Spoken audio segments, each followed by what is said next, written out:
What's good, YouTube? It's a Aquarius Leviathan prophecy, and I've been watching a lot of people. I don't really necessarily watch First Take like that. I'll pop in and out from here and there.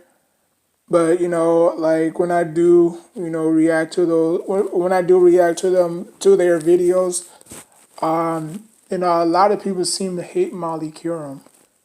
For me, basically, when she was with, NFL AM, I followed her way, way, way back, when she was doing, uh, what else, what else she was doing besides, I think that was it. Yeah, I think that's when she started, doing, NFL AM. She wasn't the moderator or anything. She was just giving, breaking news or, she was, doing her job. Until Carrie Champion obviously left, First Take, and it was, trying to find somebody to fit in. And, obviously they found, their leading role in Molly Kiram, and she had this tendency of,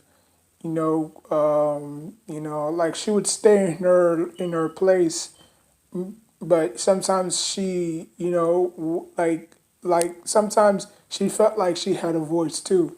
You know what I'm saying? She would, interrupt Max or interrupt Smith or interrupt Skip Bayless when Skip Bayless was there. Like nobody ever, thought anything about her, but when she constantly done it, it was like you're like, okay, now this chick is annoying. You know what I'm saying? Like your job is just to sit there and make sure it doesn't escalate. You know what I'm saying? Or overlap. You know what I'm saying? Like your job is not to butt in every your job is not to butt in every 5 seconds or every 10 seconds. You know what I'm saying? Your job is just to make sure, okay, we stick to the topic.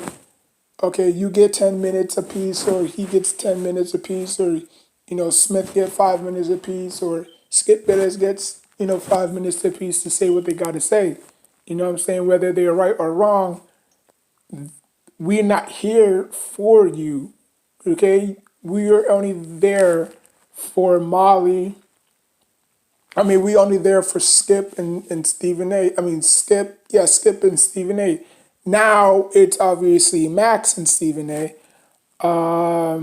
But to the contrary, a lot of people, usually gets on her nerves. You know what I'm saying? Like she's that type of girl that won't shut up. Like she isn't doing her job. You know what I'm saying? I wouldn't be shocked if she don't get rehired. Because she usually misses a lot of time.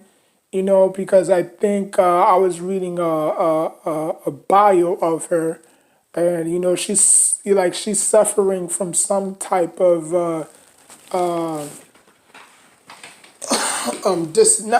I'm not gonna call it a disability, but she's suffering from some type of symptoms. Like she, has to have sugar in her body.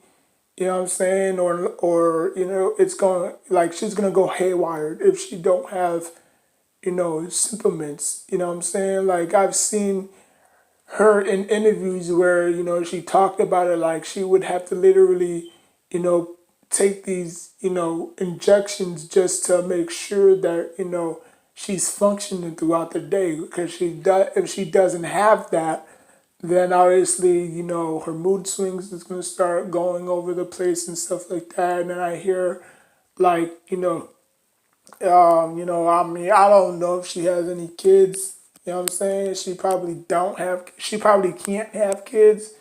You know what I'm saying? That's, obviously that's why, she married, Jillian Rose. which it was a bad idea, even though she's fine as hell. She may be annoying, but you can't deny the fact that she's hot as hell. You know what I'm saying? Like she's a very beautiful female. You know what I'm saying? She just her problem is she just intertwined in her acts when she's not supposed to. You know what I'm saying? Her job, like I said again, is just to level the playing field. Make sure Smith and Skip or Smith and Max don't, go overboard. You know what I'm saying? Just like Joy Taylor and Jenny Taft. You know what I'm saying? Like you don't see like Jenny Taft is like the perfect example. You know what I'm saying? As a perfect moderator, because she doesn't butt in. Like she might say a few words if she's asked a question, and then obviously she'll let them to beef it out. You know what I'm saying? Because obviously she's a big Vikings fan. You know what I'm saying? So she has somewhat of a understanding. But Molly, I don't even think she's into. And well, I mean, occasionally, way back. Way back, like I said again, for when she was doing NFL AM, she considered herself a huge Giants fan, New York Giants fan. Her and Max, you know what I'm saying? So, but you could be a giant. You can be whoever fan you want to, but if you don't know what you're talking about, then you're just another, wannabe, fan. You know what I'm saying? Like you're a bandwagon. Like you just like the Giants because you like the Giants. You know what I'm saying? I'm sure if you told her some deep history, like okay, who was the 1989 quarterback for the New York Giants? She wouldn't even know. You know what I'm saying? Like, or, who was the most dominant New York Giants in NFL history or in New York Giants history? She wouldn't even probably know. But if you ask all those questions to Jenny Taft, boom, boom, boom, boom, boom, boom, boom, she'll knock them all down because she's that passionate of a fan. You know what I'm saying? And she knows her role. It's just like how Joe Taylor knows her role. You know what I'm saying? So, like I said, man. I don't think she's annoying, but she can be. You know what I'm saying? Like I said, she's dealing with something very serious. She has a very serious condition. That she suffers from.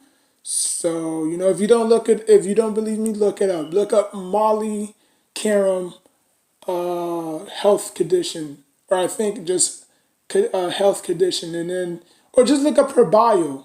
Just look up just look up her Wikipedia page, and then it'll tell you like Molly is suffering from this and that. That's why she's like the way she is. So I think that probably takes a toll out of her. So we'll see, we'll see. But that's what I wanted to get off my chest. She's not really a bad person. You know what I'm saying? The same thing. I made the same video for Rob Parker.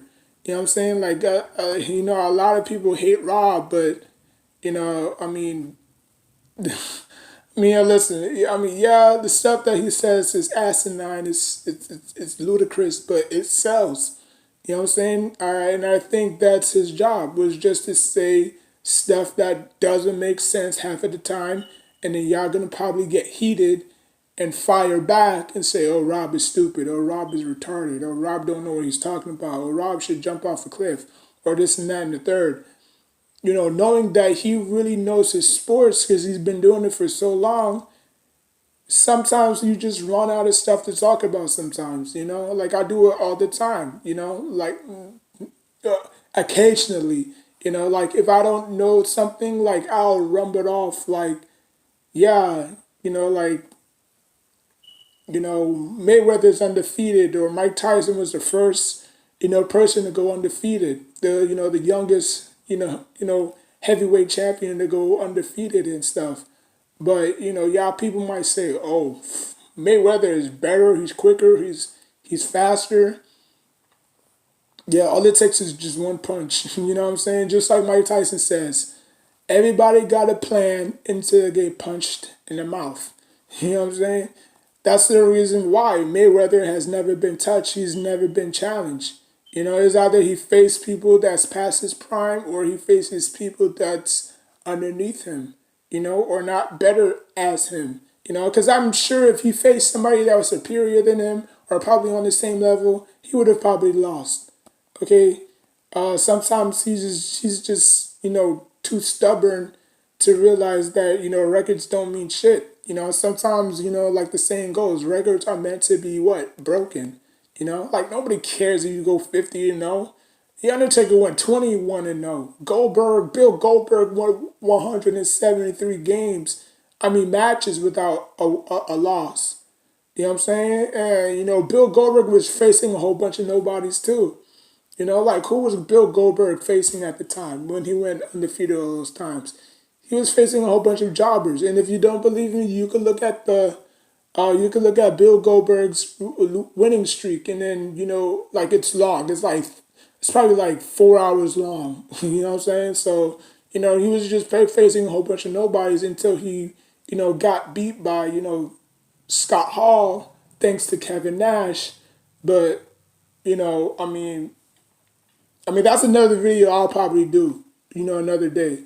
Who had the best winning streak, The Undertaker or Bill Goldberg? You know what I'm saying? Obviously, The Undertaker was facing legends, while Bill Goldberg was just facing a whole bunch of jobbers and nobody has ever heard. You know, like he comes to the ring, he gets beat like a few. You know what I'm saying? Like he gets beat down a few times, and then obviously he pops right back up. He swings the guy to the ropes, boom, spear, jackhammer, boom, over. Like I think the biggest competition he had when he was facing the giant known as, obviously Big Show at the time, he lifted that dude up like he was a sack of diapers. Like, oh my God. And you can see how big and tall the Big Show was back then too. When he was with ECW, I mean WCW, that dude was huge. And for the Big Show and for Bill Goldberg to just lift him up like he was nothing, that was just, oh my God. Like I don't know if he lift him all the way up. He probably like lift him slightly all the way up, and then he just jackhammered him into the floor for the 1, 2, 3, and he was and like everybody was throwing paper towels in there. That was funny. That was funny. That was real funny. But like I said, Molly Karam is not a bad person. She just needs to, she just needs to follow the script. You know what I'm saying? Sometimes she puts her own 2 cents in it, which has nothing to do with her. Is between Max and Smith. Because obviously they're the two stars of the show. But yeah, I mean, tell me what you think about Molly Karam though. I mean, does she deserve another chance? Or do First Take need to find a new replacement like Joe Taylor? That I believe Joe Taylor. I mean, she could be a great candidate. You know what I'm saying? The the black chick from I think she used to do college football too. She used to be a reporter for college football. So now she's doing, NBA. Like every Saturday, you would see her on NBA. On Saturday, reporting to NBA with Jalen and Paul Pierce and sometimes Chauncey Billups and stuff. Like she wouldn't be a great candidate. Like she would be a great candidate. You know what I'm saying? Because obviously, she grew up in an athletic family, and like she played volleyball, you know, you know what I'm saying. So, like, if it doesn't work out with Molly, then I think Joe Taylor, not Joe Taylor, Joe Taylor, Joy, Joy Taylor, not Joy Taylor. Y'all know who I'm talking about. The chick that was always on NFL. I mean, not on NFL, on NBA Countdown with with Rose and Chauncey and Paul Pierce. You know, the chick that replaced Michelle Beadle. If y'all know her name, y'all can leave a comment down on below. She wouldn't be a bad hire. You know, like a lot of people would like Rachel Nichols, but you know, obviously Rachel Nichols got her own, you know, stick. You know, she got her own, I guess, her own show in NFL in the jump. So she's perfectly fine where she's at right now, and I think she's like another Molly Karam too. Like she likes to, you know, she likes to do exactly what Molly Karam does. You know, like butt when you know you shouldn't be butting. You know, so you've seen that. I think she was on the show like a few days ago. You know, like every time Stephen A. Smith talks, oh, she has to interrupt. You know what I'm saying? Like she, like, but she again, she's not a bad person. It's just who she is. You know what I'm saying? You know. So I mean, like I said, you know, tell me what y'all think. Leave a comment down below on if you think Molly is a good moderator or she should go or you know who should replace her when her contract is up. Because I believe her contract is up in 2022. Because I think she signed like a 4-year deal back when she got the job. I think back in 2012. So I'm guessing she has another 2 years left on her deal. So you know, but like I said, you know, leave a comment, like this video, spaz on that like button, hit the notification bell, and until next time, take care of yourself and each other. Peace.